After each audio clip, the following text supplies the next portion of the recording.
கர்த்தருடைய பரிசுத்த நாமத்திற்கு மகிமை உண்டாவதாக.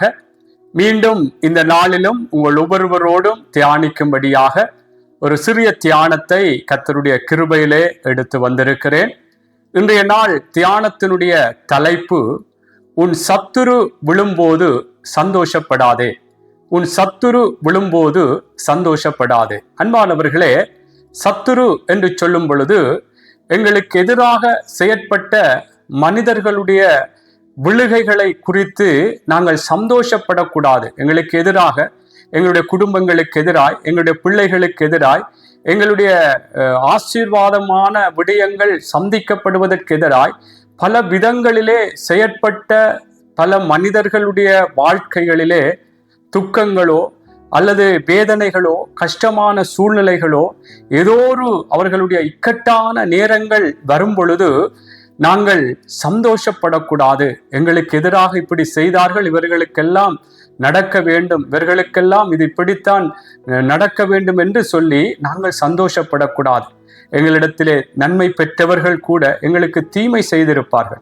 அவர்களுடைய வாழ்க்கையிலும் சில வேளைகளிலே துக்கங்கள், இப்படியான போராட்டங்கள், சில வேளைகளில் ஏதாவது மரணங்கள் நேரிடும் பொழுது அன்பானவர்களே நாங்கள் சந்தோஷப்படக்கூடாது. இங்கே நீதிமொழிகள் புஸ்தகத்திலே ஒரு வார்த்தை சொல்லுகிறது, 24:17 சொல்லுகிறது, உன் சத்துரு விழும்போது சந்தோஷப்படாதே, அவன் இடரும் போது உன் இருதயம் களி கூறாதிருப்பதாக.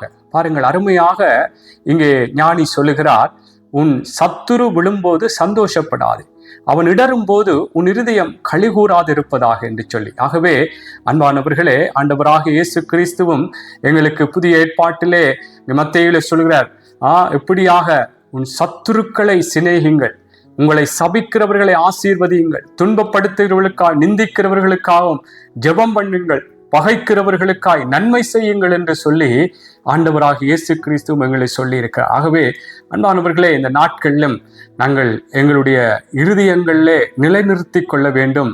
எங்களுக்கு எதிராக எப்படிப்பட்ட எங்களை துன்பப்படுத்தி வேதனைப்படுத்தி எங்களை அழ வைத்திருப்பார்கள் பல மனிதர்கள், எங்களுடைய குடும்பங்களுக்கு எதிராக பல பொய்யான வார்த்தைகளை பேசியிருப்பார்கள், பலருக்கு எங்களை குறித்து தவறாக கதைத்திருப்பார்கள். இவர்களுடைய வாழ்க்கையிலே பலவிதமான கஷ்டங்கள், துன்பங்கள், துயரங்கள், விழுகைகள், இது அதாவது ஒரு மரணங்கள், சில காரியங்கள் சந்திக்கும் பொழுது நாங்கள் சந்தோஷப்படக்கூடாது. எங்களுடைய இருதயம் அவர்கள் இடரும் பொழுது களி கூறக்கூடாது. அன்பானவர்களே, ஏன் அவர்கள் எங்களுக்கு இப்படியெல்லாம் செய்தார்கள், இவர்களுக்கெல்லாம் இது நடக்க, இப்படி சந்தோஷப்படக்கூடாது என்று வேதம் சொல்லுகிறது. ஆமென். அன்பான சகோதர சகோதரிகளே, இந்த நாட்களிலே நாங்கள் இப்படி இதெல்லாவற்றையும் நாங்கள் எங்களுடைய இருதயங்களை நாங்கள் பக்குவப்படுத்தி கொள்ள வேண்டும். என்றால் எங்களுக்கு எதிராய் செய்த விடயங்கள் நீங்கள் சொல்லலாம், சகோதரனே அது உங்களுக்கு தெரியாது, எனக்குத்தான் தெரியும். எவ்வளவு நாள் நான் நித்திரை இல்லாமல் இருந்திருப்பேன், எவ்வளவு நாள் நான் அழுது மனம் உடைந்து சாப்பிடாமல் இருந்திருப்பேன், அவர்கள் செய்த துரோகங்கள், பேச்சுக்கள், நடைகள், வார்த்தைகள், செயல்கள்னால் என்று. ஆனாலும் அன்பானவர்களே, ஆண்டவர் சொல்லுகிறதைத்தான் நானும் நீங்களும் கேட்க வேண்டும். அதிலே ஒரு ஆசீர்வாதம் இருக்கிறது. ஆமென்.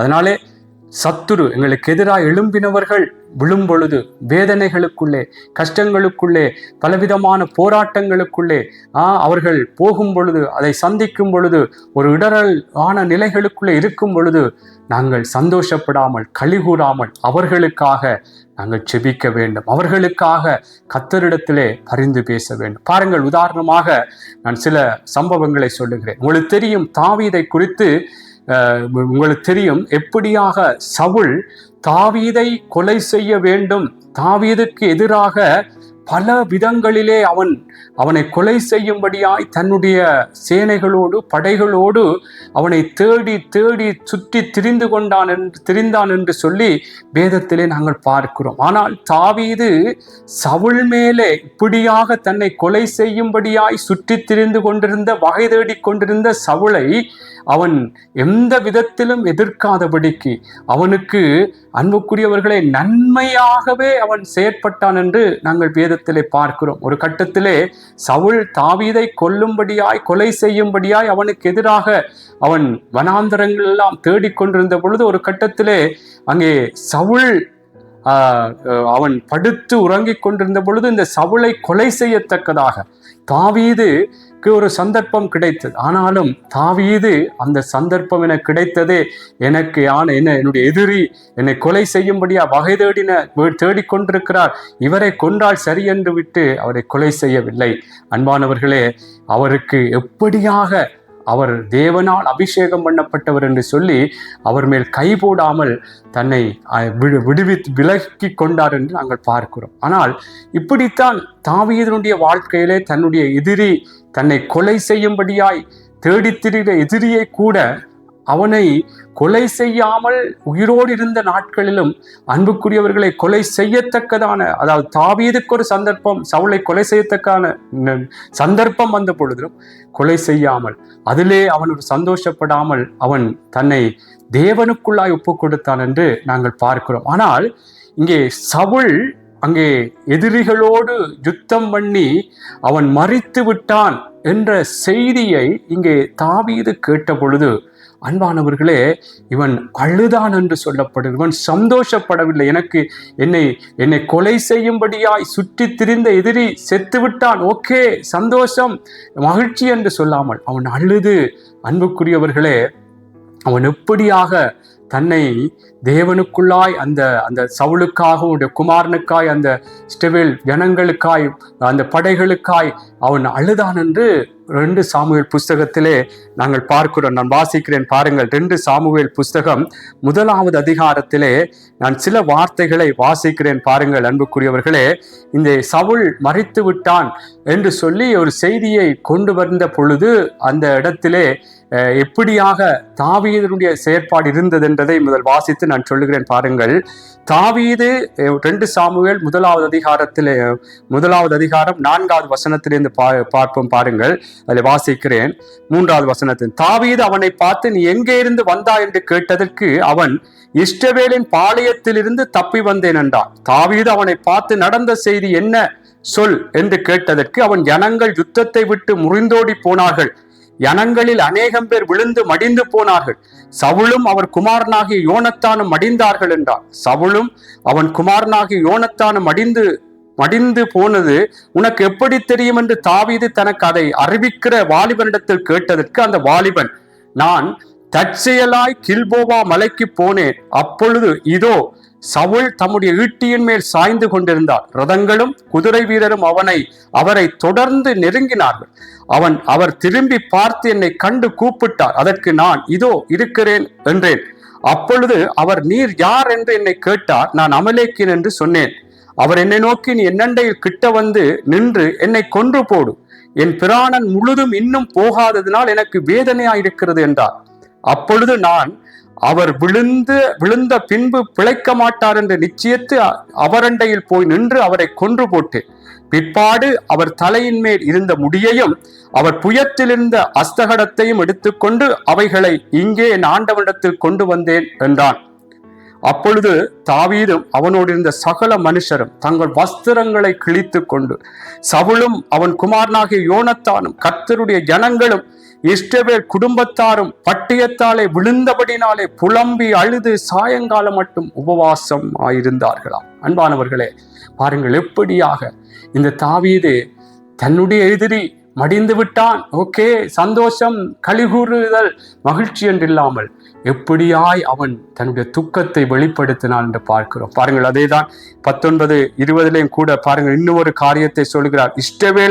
இஸ்ரவேலின் அலங்காரம் உயர்ந்த ஸ்தானங்களில் அதமாயிற்று, பராக்கிரமசாலிகள் விழுந்து போனார்கள், பெலிஸ்தரின் குமாரத்திகள் சந்தோஷப்படாதபடிக்கும், விருத்த சேதனம் இல்லாதவர்கள் குமாரத்திகள் கலிகூறாதபடிக்கும் அதை காத்பட்டணத்தில் அறிவியாமலும் அஸ்கலோனின் வீதிகளில் பிரஸ்தாபப்படுத்தாமலும் இருங்கள். இன்னும் ஒரு காரியத்தை செய்தார். தானும் இவ்வளவு அதில் சந்தோஷப்படாமல் அவன் துக்கப்பட்டு கர்த்தருக்குள்ளாக அந்த விடயத்தை அவன் கையாண்டதை நாங்கள் முதல் வாசித்தோம். அதற்கு பிற்பாடு இந்த செய்தி இன்னும் சிலர் கேட்டு அவன் மடித்து விட்டான் என்ற செய்தியை கேட்டு சந்தோஷப்படக்கூடாது என்று சொல்லி இந்த செய்தியை சில இடங்களுக்கு அறிவிக்க வேண்டாம் என்று கூட கட்டளை போடுகிறார். பாருங்கள் அன்பானவர்கள், இதுதான் இப்படித்தான் இருக்க வேண்டும். நாங்கள் எங்களுடைய எதிரிகளை அவருடைய விழுகைகளிலே சந்தோஷப்படக்கூடாது. அவருடைய துக்கமான வேதனையான செய்திகளை கேட்டு சந்தோஷப்படக்கூடாது, கழிகூறக்கூடாது. இங்கே தாவீது அப்படியாய் தனக்கு எதிராய் கொலை செய்யும்படியாய் திரிந்த அந்த சவுலுடைய மரணத்திலே மரண செய்தியை கேட்டு அவன் சந்தோஷப்படவில்லை. அந்த மரண செய்தியினால் இன்னும் யார் யாரெல்லாம் சந்தோஷப்படுவார்கள் என்று அவனுக்கு தெரிந்திருந்தபடினால் அந்த செய்தியை அப்படிப்பட்டவர்களுக்கு தெரிவிக்காதபடிக்கு கட்டளை போட்டிருந்தான், அதை மறைத்து அதை தடை பண்ணினான் என்றும் நாங்கள் பார்க்கிறோம். இதே போலதான் அன்பானவர்களே, உங்களுக்கு தெரியும் யோசேப்பினுடைய வாழ்க்கையிலும் யோசேப்பும் கூட யோசேப்பை அவனுடைய சகோதரர்கள் கொலை செய்யத்தக்கதாய் அல்லது அவனை அழித்து போட வேண்டும் என்று அவர்கள் பல முயற்சிகள் செய்தார்கள். குழியிலே போட்டார்கள், பிற்பாடு எப்படியாக அந்நியர்களிடத்திலே விட்டு போட்டார்கள் என்றெல்லாம் நாங்கள் பார்க்கிறோம். தகப்பனிடத்திலே போய் சொன்னார்கள், இப்படியாக ஒரு மிருகம் அவனை அடித்து போட்டு விட்டது என்று. இப்படியாக அன்பானவர்களே, இப்படியாக இந்த சகோதரர்கள் அவனுக்கு எதிராக செய்து அவனை அந்நியரிடம் விற்று விட்டார்கள். ஆனால் விற்கப்பட்ட பின்பும் யோசேப்பு அதற்கு பிற்பாடு பல கஷ்டங்களுக்கூடாக பல பாடுகளுக்கூடாக சிறைகளுக்குள்ளே கடந்து போனான். ஆனாலும் கர்த்தர் சொன்ன வார்த்தையின் பிரகாரம் அவன் கர்த்தருக்குள்ளாக தன்னை ஒப்பு கொடுத்து வாழ்ந்தான். கர்த்தர் அவனோடு இருந்தார். கர்த்தர் அந்த சிறையிலிருந்து கர்த்தர் அவனை உயர்த்தினார். அங்கே ஒரு பிரதானியாக தேவனுடைய பிள்ளைகளே அவன் உயர்த்தப்பட்ட பொழுது இந்த சகோதரர்கள் இந்த யோசேப்பை அழிக்கும்படியாக இல்லாமற் பண்ணும்படியாக எதிராக செயற்பட்ட இந்த யோசேப்பினுடைய சகோதரர்கள் பஞ்சத்திலே சாப்பிட வசதிகள் இல்லாத ஒரு நிலை இருந்த பொழுது இங்கே அன்புக்குரியவர்களே யோசேப்பிடத்திலே கடந்து வந்த பொழுது யோசேப்பு எனக்கு எதிராக இப்படி இவர்கள் செய்தார்கள், இன்றைக்கு இப்படி கஷ்டப்படுகிறார்கள் என்று சொல்லி அவன் சந்தோஷப்படவில்லை. இவர்களுக்கு இன்னும் வேதனையை கொடுக்க வேண்டும் என்று அவன் நினைக்காமல் அன்பானவர்களே அவர்கள் மீது இன்னும் தன்னுடைய அன்பையும் பாசத்தையும் இரக்கத்தையும் என்ன அவர்களுக்கு உதவி செய்ய வேண்டுமோ அதை செய்தான் என்று நாங்கள் பார்க்கிறோம். ஆமேன். இப்படித்தான் அன்பானவர்களே எங்களுக்கு எதிராக நான் சொன்னது போல நாங்கள் எவ்வளவு நாள் எதிராக செயற்பட்ட அந்த மனிதர்களுடைய செயற்பாடுகள் நிமித்தம் பேச்சுக்கள் நிமித்தம் அழுதிருப்போம், மனம் உடைந்து சாப்பிடாமல் நித்திரை இல்லாமல். ஆனாலும் அந்த எதிராய் செயற்பட்டவுடைய வாழ்க்கையில துக்கம் வரும்பொழுது, வேதனை வரும்பொழுது, ஏதாவது போராட்டங்களை சந்திக்கும் பொழுது, இடர்களை சந்திக்கும் பொழுது, ஏதாவது மரண காரியங்களை சந்திக்கும் பொழுது நாங்கள் சந்தோஷப்படக்கூடாது. அவர்களுக்காக உதவிகள் செய்ய வேண்டும், ஜெபிக்க வேண்டும். அன்பானவர்களை நன்மை செய்ய வேண்டும். இங்கே யோசேப்பும் அதைத்தான் செய்தார். அதைத்தான் ஆதியாகமத்திலே நாங்கள் பார்க்கிறோம். ஆதியாகம புஸ்தகம் 50வது அதிகாரம் 20-21 சொல்லுகிறது, நீங்கள் எனக்கு தீமை செய்ய நினைத்தீர்கள், தேவனோ இப்பொழுது நடந்து வருகிறபடியே வெகு ஜனங்களை உயிரோடே காக்கும்படிக்கு அதை நன்மையாக முடிய பண்ணினார். ஆதலால் பயப்படாதிருங்கள், நான் உங்களையும் உங்கள் குழந்தைகளையும் பராமரிப்பேன் என்று அவர்களுக்கு ஆறுதல் சொல்லி அவர்களோட பட்சமாய் பேசினார். இப்படித்தான் இருக்க வேண்டும் அன்பானவர்களே. எப்படியாய் நீங்கள் எனக்கு தீமை செய்யத்தான் நினைத்தீர்கள், ஆனால் தேவன் எல்லாவற்றை நன்மையாக மாற பண்ணிவிட்டால் நீங்கள் பயப்பட வேண்டாம், உங்களையும் உங்கள் குழந்தைகளை நான் பராமரிப்பேன், இந்த பஞ்ச காலத்திலே உங்களுக்கு எல்லா உதவிகளையும் செய்வேன் என்று சொல்லி அவங்களுடைய கஷ்டமான நேரத்திலே வேதனையான நேரத்திலே இங்கே யோசேப்பு உதவி செய்தார், நன்மை செய்தார். ஆனால் யோசேப்புக்கு எதிராக அவர்களுடைய செயற்பாடு பயங்கரமாக இருந்தது. கொலை செய்ய வேண்டும், அழித்து விட வேண்டும், இல்லாமல் பண்ண வேண்டும் என்றுதான் அவர்களுடைய செயற்பாடு இருந்தது. ஆனாலும் அவைகளெல்லாம் யோசேப்பு அன்புக்குரியவர்களே மனதிலே வைக்காமல் அவன் அந்த சகோதரங்களை பிள்ளைகளை பராமரித்தான், உதவி செய்தான் என்று நாங்கள் பார்க்கிறோம். பாருங்கள், இதைத்தான் சங்கீதத்திலும் சங்கீதக்காரர் இன்னொருடத்திலே சொல்லுகிறார். 35:12 சில வார்த்தைகளை வாசிக்கிறேன் பாருங்கள். 16 மட்டும், நான் செய்த நன்மைக்கு பதிலாக தீமை செய்கிறார்கள், என் ஆத்துமா திக்கற்று போக பார்க்கிறார்கள். அவர்கள் வியாதியா இருந்தபோது இரட்டு என் உடுப்பா இருந்தது, நான் உபவாசத்தால் என் ஆத்துமாவை உபத்திரவப்படுத்தினேன், என் ஜெபமும் என் மடியிலே திரும்ப வந்தது, நான் அவனை என் சிநேகிதனாகவும் சகோதரனாகவும் பாவித்து நடந்து கொண்டேன், தாய்க்காக துக்கிக்கிறவனைப் போல துக்க வஸ்திரம் தரித்து தலை கவிழ்ந்து நடந்தேன். ஆனாலும் எனக்கு ஆபத்துண்டான போது அவர்கள் சந்தோஷப்பட்டு கூட்டம் கூடினார்கள், நீசரும் நான் அறியாதவர்களும் எனக்கு விரோதமாய் கூட்டங்கூடி ஓயாமல் என்னை நிந்தித்தார்கள். அப்பத்திற்காக இச்சகம் பேசுகிற பரியாசக்காரோடு சேர்ந்து கொண்டு என் பேரில் பற்கடிக்கிறார். பாருங்கள், ஏன் நான் இதை சொல்றேன்டா, எப்படியாக மற்றவர்களுக்காக அவன் ஜெபித்தான். எப்படி வியாதி இருந்த பொழுது இரட்டு என் உடுப்பாய் இருந்தது, உபவாசத்தால் என் ஆத்மாவை உபத்திரவப்படுத்தினேன் என்று சொல்லி இப்படிப்பட்ட அந்த மனிதர்களுக்காக நான் செய்தேன், நான் இப்படியாக செயற்பட்டேன். ஆனாலும் அவர்கள் நன்மைக்கு பதிலாக தீமை செய்தார்கள். நான் எப்படியாக எனக்கு ஒரு கஷ்டம் வருகின்ற பொழுது அவர்கள் எப்படி கூட்டம் கூடி பரியாசம் பண்ணினார்கள் என்றெல்லாம் இதில். ஆனால் இப்படிப்பட்ட இந்த மனிதர்களுக்காகவும் நாங்கள் நன்மை செய்திருப்போம், அவங்களுக்காக இவ்வளவோ உதவிகள் செய்திருப்போம். ஆனாலும் அவர்கள் எங்களுக்கு தீமை செய்யும் பொழுதும், தீமை செய்தாலும் அவர்களுடைய வாழ்க்கை, நாங்கள் நன்மை செய்தவர்களுடைய வாழ்க்கையிலே அன்புக்குரியவர்களே, அவர்கள் எங்களுக்கு தீமையாய் செய்தாலும், தீமை செய்து கொண்டிருந்தாலும் நாங்கள் நன்மை செய்திருப்போம், அவர்கள் தீமை செய்கிறவர்களாக இருந்திருப்பார்கள். ஆனால் அவர்களுடைய வாழ்க்கையில் ஒரு துக்கம் வரும் பொழுது, கஷ்டம் வரும் பொழுது நாங்கள் அவர்களுக்காக நாங்கள் ஜெபிக்க வேண்டும், உதவி செய்ய வேண்டும், இன்னும் நாங்கள் சந்தோஷப்படக்கூடாது. இதுதான் தேவ பிள்ளைகளே, தேவனுடைய பிள்ளைகளுடைய ஒரு சுபாவம். ஆமேன். இது ஒரு குணம், தேவனுக்குள்ளான் நல்ல ஒரு குணமாக இருக்க வேண்டும். என்றால் இது சில வேளை நான் சொல்லும்போது நீங்கள் சொல்லலாம், சவுனே உங்களுக்கு தெரியாது இந்த நிலைமையிலே எனக்கு எப்படி இவர்களெல்லாம் என்னை துக்கப்படுத்தினார்கள், என்னை பேசினார்கள், நான் இவ்வளவுத்திற்கு வேதனையாக இருந்த, எத்தனை நாள் நான் கஷ்டப்பட்டிருப்பேன், இப்பொழுது அவங்கள் கஷ்டப்படும் பொழுது அவர்களுக்காய் ஜெபிக்க வேண்டும், எனக்கு எதிராக இப்படி செய்தவர்களுக்காய் ஜெபிக்க வேண்டும், அவர்களுக்கு உதவி செய்ய வேண்டும், சந்தோஷப்படக்கூடாது என்று சொல்லுகிறீர்கள் என்று நீங்கள் சொல்லலாம். கர்த்தர் சொல்லுகிறார், இதைத்தான் சொல்லுகிறார், சத்துரு விழும் பொழுது சந்தோஷப்படாதே, அவர்கள் இடரும் பொழுது களி கூறாதே என்றாகவே எங்களுக்கு எதிராக நன்மை நாங்கள் செய்திருப்போம், தீமை செய்திருப்பார்கள். அவர்கள் இன்றைக்கு விழும் பொழுது, அவர்கள் வேதனைகளுக்குள்ளே நடக்கும் பொழுது, கஷ்டப்படும் பொழுது, ஏதோ ஒரு மரணங்கள் சில வேளையோட குடும்பங்களை சந்திக்கும் பொழுது அதை நினைத்து நாங்கள் சந்தோஷப்படக்கூடாது, களி கூறக்கூடாது, அவர்களுக்காக நாங்கள் ஜெபிக்க வேண்டும். இறுதியாக ஒரு காரியத்தை சொல்லுகிறேன். எசேக்கியேல் புஸ்தகம் 25வது அதிகாரம் 3வது வசனம் 4வது வசனம். அம்மோன் புத்திரருக்கு சொல்ல வேண்டியது என்னவென்றால், கர்த்தராகிய ஆண்டவருடைய வார்த்தையை கேளுங்கள். கர்த்தராகிய ஆண்டவர் உரைக்கிறார், என் பரிசுத்த ஸ்தலம் பரிசுத்த குலைச்சலாக்கப்படுகிற போதும், யூதா வம்சத்தார் சிறையிருப்பிலே போகிற போதும், நீ அவர்களுக்கு விரோதமாக ஆ என்று நிந்தித்தபடியினால், இதோ நான் உன்னை கிழக்கு தேசத்தாருக்கு சுதந்திரமாக ஒப்புக் கொடுப்பேன்.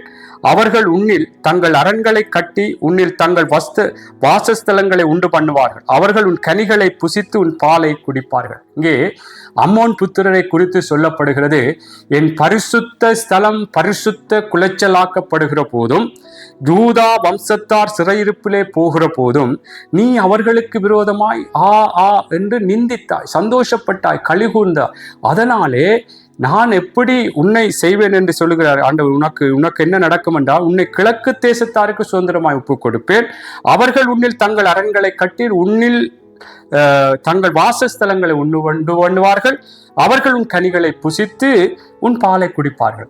என்ன இந்த விடயத்துக்குள்ளே நான் என்ன சொல்லவார் என்றால், இன்றைக்கு ஆவிக்குரிய பிள்ளைகளா இருக்கிற நாங்களும் கூட சில வேளைகளிலே எங்களை அன்புக்குரியவர்களே, இன்னும் சில தேவ பிள்ளைகள் என்று சொல்லப்படுகிறவர்கள் ஒரு பெருமையாக எங்களை ஒரு அடக்கி ஒடுக்கி உதாசீனம் பண்ணி மதிக்காமல் சில வேளைகளில் நாங்கள் சொல்லுகிறதைத்தான் நீங்கள் கேட்க வேண்டும், நாங்கள் தான் தேவனுடைய பிரதிநிதிகள், முன்னணியிலே நிற்கிறவர்கள் என்று சில வேளைகளிலே அவர்கள் எங்களை சில வேளைகளில் ஒரு உதாசீனமாக அல்லது ஒரு மதிக்காமல் அன்புக்குரிய நடத்துகிறவர்களாக காணப்பட்டிருக்கலாம்.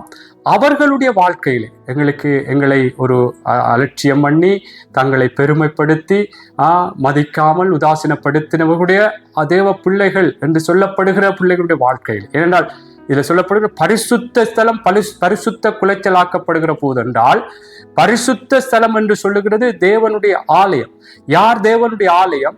தேவனுடைய பிள்ளைகளா இருக்கிற ஒவ்வொருவரும் தேவனுடைய ஆலயம் தான். ஆகவே அப்படியாக அந்த பரிசுத்த ஸ்தலம் என்று சொல்லப்படுகிற தேவ பிள்ளைகளுடைய வாழ்க்கையிலும் சில வேளைகளிலே அவர்களுடைய வாழ்க்கையில ஏதாவது குறைவுகள், விழுகைகள், சில தேவனை விட்டு தூரம் போகும் பொழுது அன்புக்குரியவர்களே, தேவனுடைய சில தண்டனைகள் அவர்களுக்கு வரும் பொழுது மற்ற நாங்கள் அவர்களாலே சில தேவனுடைய பிள்ளைகளால் என்று சொல்லப்படுகிறவர்களாலே நாங்கள் சில பாதிக்கப்பட்டிருக்கலாம், அல்லது அவர்களுடைய நடத்தைகள், அவருடைய செயல்கள், பேச்சுக்கள் எங்களை துக்கப்படுத்திக்கலாம். ஆனால் அவர்கள் எங்களை படுத்தின அவர்களுடைய வார்த்தைகள், நடத்தைகள்னால் எங்களை வேதனைப்படுத்தலுடைய அந்த தேவ பிள்ளைகள் என்று சொல்லுகிற அந்த பிள்ளைகளுடைய வாழ்க்கையில சில விழுகைகள் வரும் பொழுது, சில கஷ்டங்கள் வரும் பொழுது, போராட்டங்கள் வரும் பொழுது நாங்கள் சந்தோஷப்படக்கூடாது, நாங்கள் கழிகூறக்கூடாது, நாங்கள் இவர்களுக்கு இது இப்படி நடக்க வேண்டும், இது இவர்களுக்கு தேவைதான் என்று நாங்கள் சொல்லக்கூடாது என்று வேதம் சொல்லுகிறது. ஆமென். ஆகவே அன்பானவர்களே, சத்துரு விழும் பொழுது சந்தோஷப்படாதே, அவன் இடரும் பொழுது களி கூறாதே. தேவ பிள்ளைகளா இருந்தாலும் சரி, எங்களுக்கு எதிராக அல்லது தேவ பிள்ளைகள் என்று சொல்லுகிறவர்கள் எங்களை சில வேளைகளிலே தாங்கள் தான் பெரியவர்கள், தாங்கள் தான் அதாவது முன்னணியில இருக்கிறவர்கள் என்று எங்களை அலட்சியம் பண்ணி எங்களை ஒரு ஒரு ஒரு ஒரு சட்டையாக ஒரு உதாசீனப்படுத்தி எங்களை மதிக்காமல் நடந்திருக்கிறார். அவர்களுடைய வாழ்க்கையில் அப்படி நடந்தவர்களுடைய வாழ்க்கையிலே சில விழுகைகள், சில விழுகைகளை பரிசுத்த, இந்த சில சொல்லப்பட்டது போல பரிசுத்த ஸ்தலம் பரிசுத்த குலைச்சலாக்கப்படுகிறது.